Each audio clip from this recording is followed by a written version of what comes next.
হাজার বছর ধরে আমি পথ হাঁটিতেছি পৃথিবীর পথে। সিংহল সমুদ্র থেকে নিশীথের অন্ধকারে মালয় সাগরে অনেক ঘুরেছি আমি। বিম্বিসার অশোকের ধূসর জগতে সেখানে ছিলাম আমি। আরো দূর অন্ধকারে বিদর্ভ নগরে আমি ক্লান্ত প্রাণ এক, চারিদিকে জীবনের সমুদ্র সফেন। আমারে দুদণ্ড শান্তি দিয়েছিল নাটোরের বনলতা সেন।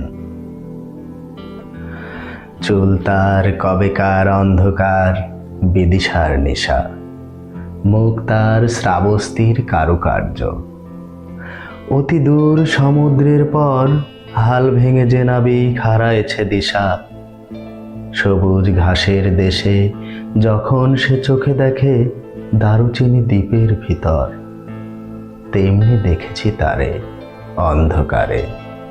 বলেছে সে, এতদিন কোথায় ছিলেন? পাখির নীড়ের মতো চোখ তুলে নাটোরের বনলতা সেন।